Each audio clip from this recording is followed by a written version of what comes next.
Hi అండి అందరికీ. అందరూ ఎలా ఉన్నారు? బాగున్నారా? నేనైతే చాలా బాగున్నాను. ఈ మధ్య అయితే ఇటు ఫోన్‌లో ఏం చూసినా గానీ ఫుడ్‌కి సంబంధించిన వీడియోసే వస్తున్నాయి. అవేమో పిల్లలు చూసేస్తున్నారు. ఇంకా చెయ్యమని ఒకటే గోల్ అనమాట. ఇంకా ఈరోజైతే ఇది బ్రెడ్‌తో ఏదో స్వీట్ అయితే చూసారనమాట. ఇంకా అది చేస్తావా లేదా అంటే ఇంకా చేసేస్తున్నానండి. చాలా బాగుందనమాట. ప్రాసెస్ కూడా చాలా సింపుల్ అనిపించింది నాకైతే. అందుకనేసి ఇంకా మొదలైతే పెట్టేశాను. ఇంట్లో టైంకి బ్రెడ్ కూడా ఉండిందనమాట. ఇంకా ఇక్కడ బ్రెడ్ అయితే ఇలా తీసేసుకొని స్లైసెస్‌లా కట్ చేస్తున్నాను. మనకు అవసరం లేదు అనుకుంటే సైడ్స్ అయితే కట్ చేసేసుకోవచ్చు. నేనైతే సైడ్స్ ఉంచేసే ఫ్రై చేసేస్తున్నాననమాట. ఇంకా డీప్ ఫ్రైకి ఆయిల్ కూడా పెట్టేశాను. ఇలాగా బ్రెడ్ ముక్కలన్నీ కూడా ఇలాగా డీప్ ఫ్రై చేసేస్తున్నాను. రెండు వైపులా కూడా చక్కగా గోల్డెన్ బ్రౌన్ కలర్ అంతవరకు కూడా ఫ్రై చేసేసుకోవాలన్నమాట. ఇంక ఇలాగ కొంచెం కలర్ అయితే ఎమ్మటే వచ్చేస్తాయండి. కొంచెం ఫ్లేమ్ అయితే స్లో ఫ్లేమ్‌లో పెట్టేసుకొని మంచిగా రెండు వైపులా డీప్ ఫ్రై అయ్యేదాకా ఇక ఇలాగ కలర్ వచ్చేంత వరకు ఫ్రై చేసేసుకోవడమే అనమాట. ఇలాగ ఫ్రై అయిపోయిన తర్వాత మిగతా బ్రెడ్ పీసెస్ కూడా ఉన్నాయి కదా! వాటిని కూడా చక్కగా డీప్ ఫ్రై చేసేసుకోవడమే. ఇలాగ మంచి కలర్ వచ్చేంత వరకు అయితే ఫ్రై చేసేసాను. ఇంకా మిగతాయి కూడా అలానే ఫ్రై చేసేసుకొని అయితే పక్కకు పెట్టేసాననమాట. ఇంకా నెక్స్ట్ వచ్చేసి ఇంకో స్టవ్ పైన పాలైతే వేడి చేసేస్తున్నాను. ఇలాగ పాలన్నీ కూడా వేడి చేసిన తర్వాత ఇంకా కొన్ని పాలైతే తీసి పక్కకు పెట్టాలండి. ఒక బౌల్లోకి అయితే వేసేసుకొని అందులోకి అయితే కస్టర్డ్ పౌడర్ అయితే వేసేసుకోవాలన్నమాట. ఇన్ని ఇంకా ఇన్ని కొన్ని పాలైతే సరిపోతాయండి. కస్టర్డ్ అయితే కొంచెం మన పాల క్వాంటిటీని బట్టి వేసేసుకోవడమే.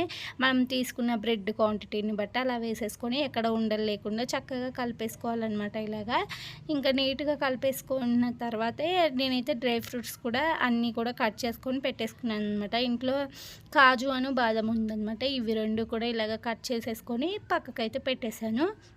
ఇంకా పాలు కాగిపోతూ ఉండేలోపు అయితే మనము ఇంకా కొంచెం పంచదార అయితే వేసేసుకోవాలన్నమాట. మన టేస్ట్‌కి తగ్గట్టు వేసేసుకోవాలండి. ఇంకా ఈ పాలల్లో ఎంత మనకి క్వాంటిటీ సరిపోతుంది వేసేసుకుందాము.